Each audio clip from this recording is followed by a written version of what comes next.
कांग्रेस के वरिष्ठ नेता पूर्व मंत्री महेश जोशी हमारे साथ हैं, उनसे हम बात करते हैं।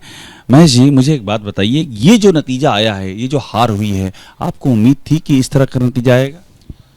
नहीं, ऐसे नतीजे की उम्मीद नहीं थी। हम ये तो मैं व्यक्तिगत तौर पे कह सकता हूँ, हमको ये तो लग रहा था कि हम स्पष्ट बहुमत के आसपास पहुँच सकते हैं। हो सकता है स्पष्ट बहुमत ना मिले, लेकिन हम 69 सीटों पर आएंगे, ऐसी उम्मीद नहीं थी। ये क्यों हुआ महेश जी? आप कह रहे हैं, आप बहुत ही वरिष्ठ नेता हैं, तो कई यहाँ दौर आपने देखे हैं, लोकसभा, विधानसभा, तमाम सारे आपने वो देखे हैं, ये 69 सीटों वाला कैसे हो गया? देखिए, ये विश्लेषण की बात है।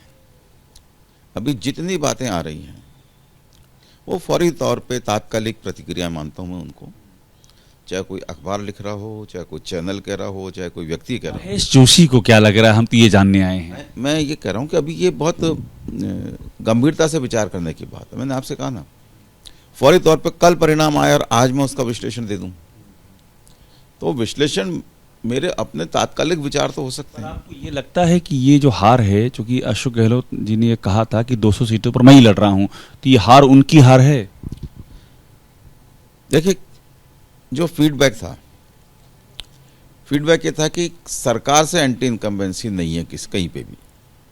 तो अशोक गहलोत जी ने जब ये कहा कि मैं सब जगह चुनाव लड़ रहा हूँ, तो उसका मतलब ये था कि अगर बाई दी वे कहीं पे एंटी इनकम्बेंसी है भी, तो मतदाता और कार्यकर्ता ये विश्वास रखें कि वो अशोक गहलोत जिसने अच्छी से अच्छी योजनाएं बनाने में कोई कमी नहीं रखी, जिसने राजस्थान की जनता की सेवा करने में कोई कमी नहीं रखी, वो जो वोट दे रहे हैं उससे अशोक गहलोत मजबूत है। एग्जैक्टली, ये बात आपने पहले भी कही थी, इसीलिए मैं पूछ रहा हूँ कि अब जब हार हुई है तो क्या ये अशोक गहलोत की हार कहलाएगी?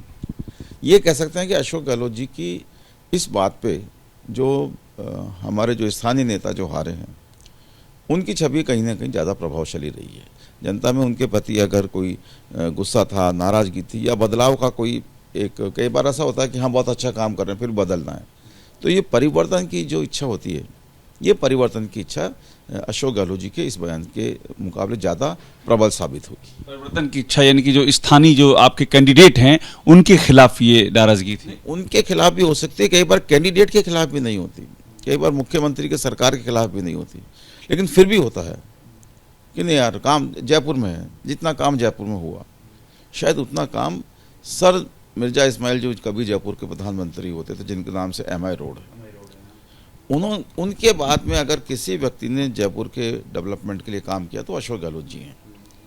लेकिन अभी भी आपके नेता हैं, मतलब इसके बाद की क्या होगा भविष्य में, ये भी जानना चाह रहा हूं, क्योंकि अब तो ये कहा जा रहा है कि सचिन पायलट भी अब वो मुख्य भूमिका में आएंगे, इस तरह की बातें चल रही हैं। आपने दोनों के साथ काम किया है, इसलिए ये सवाल ही बहुत महत्वपूर्ण है कि अब आगे पार्टी में क्या होगा, अशोक गहलोत का दौर या सचिन पायलट का दौर? देखिए, तो पार्टी को तय करना है कि क्या करती है, पार्टी को तय करना है।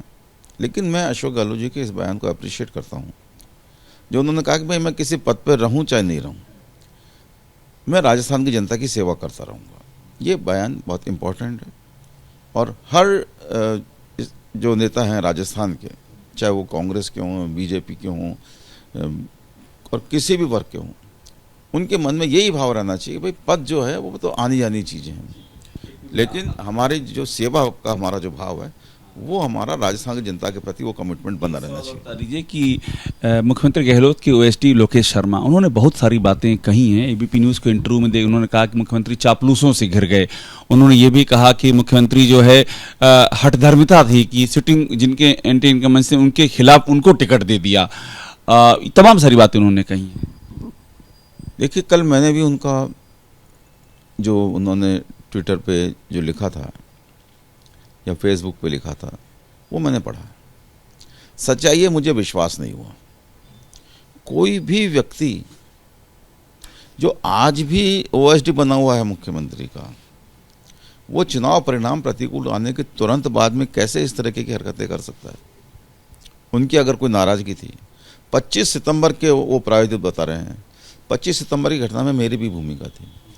मैं ईमानदारी से कह सकता हूँ, मेरे को अशोक गहलोत जी ने एक बार भी ये नहीं कहा कि भाई 25 सितंबर के क्या जो कुछ हुआ वैसा कुछ होना चाहिए, बल्कि उन्होंने जो कुछ कहा जब हम उनसे एक डेलीगेशन ग्रुप में 4 लोग हम मिलने गए तो अशोक गहलोत जी ने कहा भाई ये नहीं होना चाहिए। अशोक गहलोत जी ने किसी तरीके का इस तरीके के प्रायोजित कार्यक्रम नहीं था अशोक गहलोत जी का। पर ओएसडी का कहना, महेश जी, ओएसडी जो इतने करीब रहे, उनका ये कहना मायने नहीं रखता कि वो चापलूसों से घिर गए, वो कांग्रेस का नुकसान करना चाहते हैं, अपनी ही हमेशा सोचिए, किसी और की नहीं सोची है। लोकेश जी अगर अपने आप को सच्चा कांग्रेसी मानते हैं तो जिस दिन उनको ओएसडी बनाया था उस दिन उनको ये कहना चाहिए था कि साहब मैं बिना ओएसडी बने ये काम कर लूँगा, मैं कांग्रेस का कार्यकर्ता हूँ, आप मुझे ओएसडी मत बनाइए, काम मुझसे उतना ले लीजिए जितना ओएसडी से रहते हैं उससे ज़्यादा ले लीजिए, मेरी इच्छा राजनीति करने की है, मैं टिकट चाहता हूँ लेकिन मैं कुछ काम करके दिखाना चाहता हूँ। ये तो उन्होंने कहा नहीं। जिस दिन ओएसडी बनाया तुरंत बन गए। आज भी ओएसडी हैं। किन चापलूसों से घिरे हुए थे मुख्यमंत्री जी? अशोक गहलोत जी मुख्यमंत्री रहे, किन चापलूसों से घिरे? उनमें लोकेश शर्मा खुद नहीं है जिनसे वो घिरे हुए थे। और उनको अगर कोई शिकायत भी थी लोकेश को तो उनको 25 सितंबर के बारे में अगर उनको लगता था कि अशोक गहलोत जी ने गलत किया या करवाया, उसे तो टाइम छोड़ देते, तब भी वो अपने आप को कांग्रेसी मान रहे थे।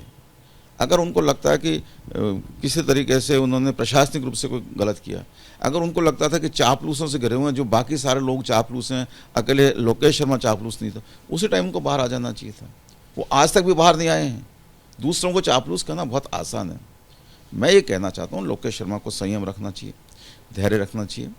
वो निश्चित रूप से मेहनती कार्यकर्ता है। कर्म क्या हो सकती है उनकी इस जो अचानक ये बातें कही है, क्या किसी का हाथ है उनके ऊपर? आपको क्या लगता है? मैं नहीं जानता, लेकिन मुझे लगता है कि टिकट नहीं मिलने की उनकी जो पीड़ा है या स्विच ओवर करने का अगर कोई उनके मन में भाव है तो मैं नहीं कह सकता।